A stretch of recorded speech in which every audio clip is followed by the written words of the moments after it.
All right, I think we're live. So I'm just gonna do a kind of quick stream because I have work to do in a little bit, but just want to talk about this Apple event that just happened. Not sure if anybody's gonna watch this, but we'll kind of briefly go over it.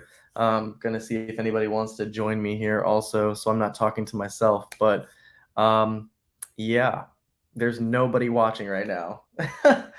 That's great. So I guess if nobody watches this within like next 2 minutes, I'll probably just cut this off and we'll just delete this. But Apple event was kind of interesting. I'm gonna go see what prices are on the older iPhones now because I'm kind of curious about that. So let's go ahead and share screen, and we'll just take a look at what the prices are on the new devices. Well, on the not the new devices, but the 13. I'm kind of curious what they changed the price to on that. Let's see really quick. All right.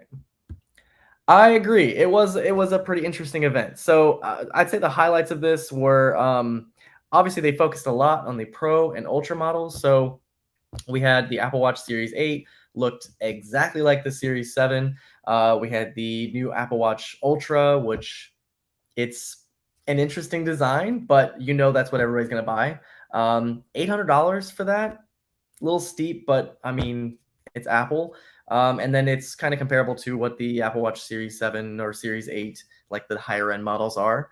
So they scrapped the 11 and made the 12 and 13 the same price. Wait, oh, I hope you're joking. I really hope you're joking. All right, let's go look at this. I'm very curious to see. Hang on. Let's see. All right, iPhone. Okay, so we've got, they did drop the 11. All right, so the iPhone 12 now starts at, how much is it? All right, so, oh no, 64 gigs at $599. Okay, 128 for $649, 256 for $749. How much is the 13? All right, 13. Okay, have they not changed the price? Okay, 13 mini is $599. For what? What storage? Okay, 128, $599, $699 for 256, and $899. So have they not changed the price? Is the 13 still $699? I'm kind of curious. All right. Did they not change the price on that? AirPods Pro have an hour better battery. Oh my God. You know, I mean, I didn't really pay attention to the AirPods part because I was in a call, so I didn't really get a chance to watch that part. Why would anyone buy a 12? But I mean, honestly, why would anyone buy a 14 if we just saw what we just saw? So the 14 and the 13 have the same processor. They've got the same display, the same overall design. We've got different color choices. I think the craziest thing here right now that I'm thinking, like the eSIM thing, that's gonna suck. And then someone in my Twitter comments did say something about that being not as good as people think it is because it reminds me of like Verizon and Sprint when we had CDMA phones, and um, when we had CDMA phones, you had to have them provisioned. So you had to have like the ESN and put that in, and then it'd be provisioned when you call to activate it. So it kind of reminds me of like that, but like some Jaime Rivera, he was talking about how that's going to be bad for people that travel because if you travel with an iPhone, you now can't have an unlocked iPhone, take your SIM out, pop in a prepaid SIM from another carrier, and go. You have to then get a new eSIM and swap them out. Just no good. No good. Rip SIM tray. Yeah.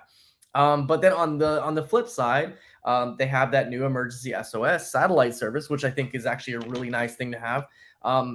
We also had SpaceX and T-Mobile teaming up to do satellite connectivity for dead zones. So that's pretty cool. So very similar.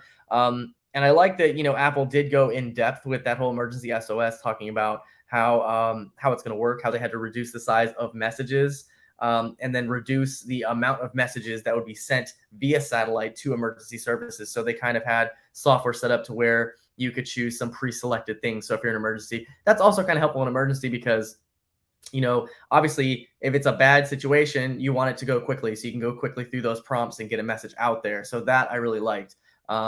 However, they did say that was included for 2 years for free on the iPhone 14. So I'm assuming that's for the 14 Pros as well. But we don't know what the price is of that. So no idea what the price of that is going to be. And I'm also curious to see Very curious to see when they disassemble this when it comes in, so we can see if that's like an added modem, if that's part of the existing modem. I'm very curious about that. The other thing that kind of stuck out to me was obviously this right here, this dynamic island, as they called it. That was just very, very interesting. The pill design is kind of distracting. I'm not gonna lie. Like the current notch, how it looks is just black, so there's nothing around it. And when I was watching the video showing the clip with the video on the screen, it was kind of distracting. But the first thing they showed was that the animations that they integrated with that and notifications they integrated with that, and I thought that was absolutely brilliant. That was really, really good. All right, let's see. The worst part is carrier workers like me are going to have a tough time with eSIM and everyone else is going to copy it. I really, really hope that is not the case. I really, really hope not. We don't need that. We really, really, really don't need that. Let me see here. All right. I'm guessing nobody really wanted to join me with this, but I'm only going to do this for a few minutes anyway. I really, really hope not. I hope it's not going to be that bad. But then again, you know what? Just like every year, like Samsung did the same thing with that headphone jack and all that other stuff. Just the eye design lives on with the Pixel 7 Pro. What do you mean the eye design? And I'm wondering, so like I'm guessing this eSIM is with the iPhone 14 Pro. I wonder if we can get some more images of this. And so I'm guessing other models in other countries will not have this. All right, learn more. I'm just kind of curious if we can see some more pictures of it from the side. I'm going to guess it doesn't. Oh, that was the other thing. I'm really hoping that some reviewer out there is able to go in and see the zoom capability of the new Pro models, because they harped on this 48 megapixel camera, which, by the way, like welcome to the current world where we should have had that years ago. They were rocking 12 megapixel cameras for years. So I'm glad they finally got something with 48 megapixels, just downsampling it to 12. I would have rather they removed the lightning port than the SIM tray, honestly. Yeah, that's pretty bad. But also, this was something they expected to do. They were expecting to remove the port on these, and I feel like just that's delayed too. But maybe that'll happen next year. But as I said, this was a focus on Pro and Ultra models. There was really little focus on the cheaper models, and that was kind of sad. I feel like they're just reusing designs as much as they possibly can, and I realize like Apple just has gotten to the point where they're just reusing a lot of parts year after year and reusing the same designs, and that's just it's just kind of old. How the island first leak as okay, yeah, has had the iPhone 14 since iPhone 7. He would know. Yeah, you're probably right. Also, can I just talk about I just want to talk about these events. Like the weirdest thing with these events to me is how they're no longer live. They're no longer live. They're pre-recorded. So all these YouTubers and press people are going out to Apple Park and they're sitting in a theater and watching it on a screen. I miss old Apple events. Apple events used to be so much better than they are now. Like I know people love the way these transitions are and blah, blah, blah, blah with that. But like I remember Apple events being live. They're on a stage. You get to see the excitement with these different things. You get to see reactions of these different things. And now we don't get any of that. So I really miss live Apple events. And I hope they kind of bring those back sometime in the future. All right. Let's see. Yeah. So from what I can see, I'm not seeing any SIM tray. So I'm guessing both of them got rid of it. This always on display, I'm kind of curious. Like I will say, I remember when the always on display came on the Series 5? Came on the Series 5 or Series 6.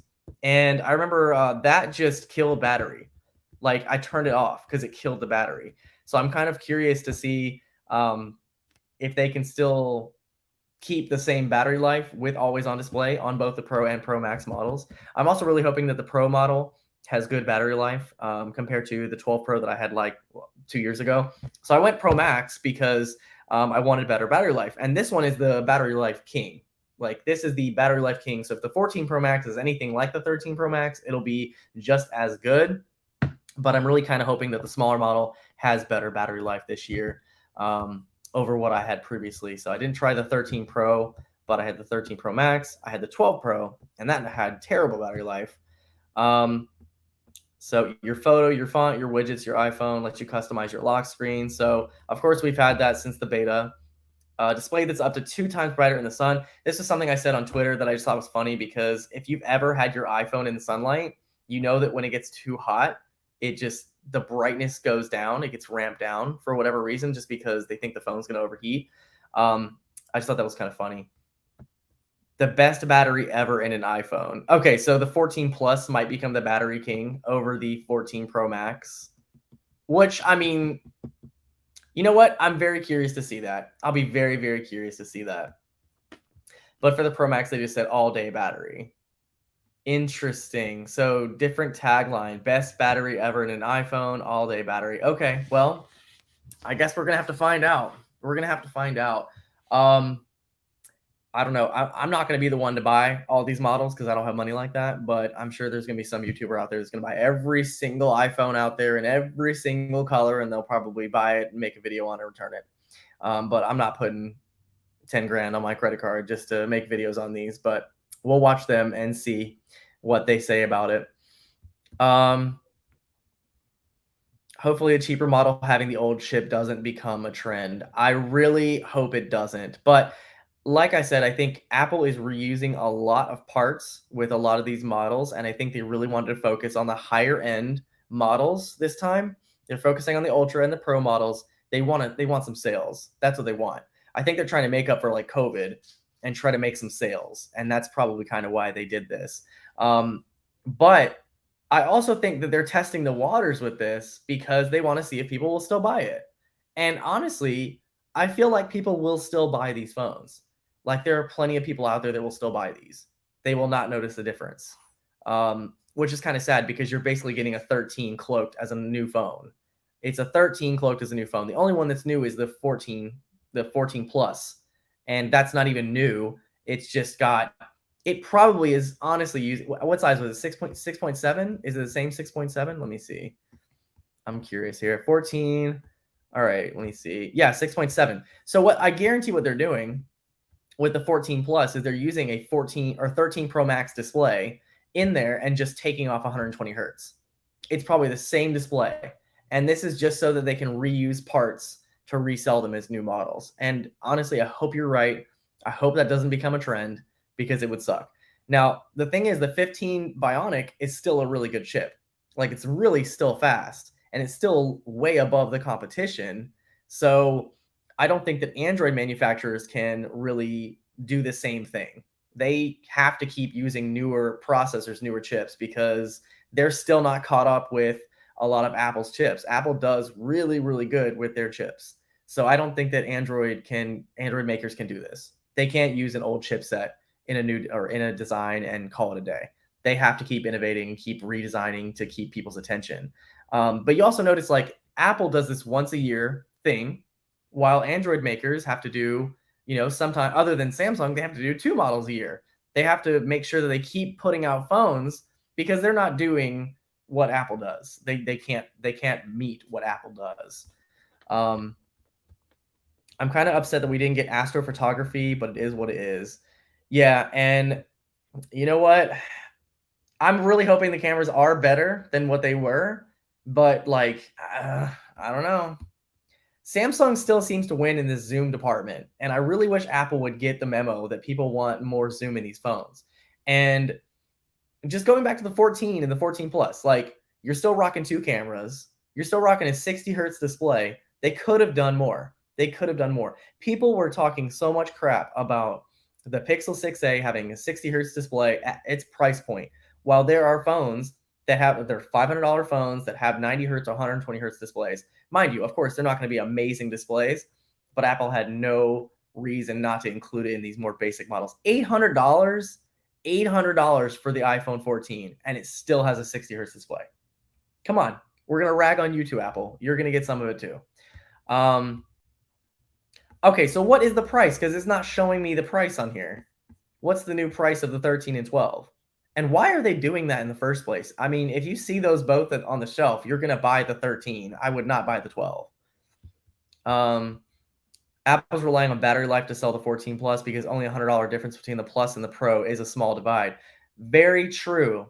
Very, very true. And they did kind of the same thing with the Mini and the regular 13. I mean, it was the size of the phone. There was nothing different other than that. And it's the same thing with this one. It's just a bigger phone. But there were a lot of people, I think, that wanted the bigger phone that didn't want to spend $1,100 for the cheapest one. So technically, you could get a 14 Plus with more storage for less than a Pro Max. Yeah, it was $599 for a Mini. It was $599 for the Mini, and then $699 for the regular, I believe. Unless that's the new price. Wait, are they still selling the Mini? Hang on, let me go back here. All right, we're gonna go to the store. iPhone. Let's see. All right, so we got the 14. Let's go back to the older models here. All right, so we got the 13. Okay, yeah, there's the price. So $599 for the 13 Mini. Hold on, are they still selling the Mini? No, okay. See, it says $699 right there. Okay, $699, $599 for the 13 Mini. So it's $699 for the 13, and the 12 is $599. Okay, so they're not selling the 12 Mini. So the 13 Mini and the iPhone 12 are the same price, but the iPhone 13 itself is $100 more than the iPhone 12. So they're not the same price. Okay. Yeah. Well, I mean, honestly, the 12 Mini, 12 Mini had terrible battery life. It had terrible battery life. The iPhone 11, I feel like, is going to still be sold for a while. But hey, we're finally mostly away from LCD displays. So that is good. We're also mostly away from LCD displays. The iPhone 11 died surely because the iPhone SE was too. Well, they didn't even lower the price of the SE. They didn't even lower the price of it. So to get in the Apple ecosystem, you're still paying $429 for this phone. I don't think it's worth it, but I know that carriers have a bunch of deals out there to bring it down in price. But $429 for that. So the cheapest phone to get you in the door is $429, and it's an old design. I'm so tired of these old designs Apple just keeps doing. So to get a new design from Apple, you have to pay $1,000. You have to pay $1,000 to get a Pro model, and that'll be the newest design.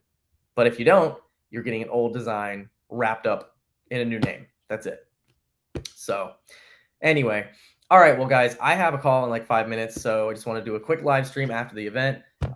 Some cool stuff, some crappy stuff. And again, I miss live Apple events. Can we get those back again? I want to see people's reaction to these things. But I'm definitely going to be looking at these videos online and seeing what the press says about them. Very curious. New design looks pretty good, though. But all right, thank you guys for joining. I'll see you guys Saturday or Sunday, whenever we do our next live stream. Bye, guys.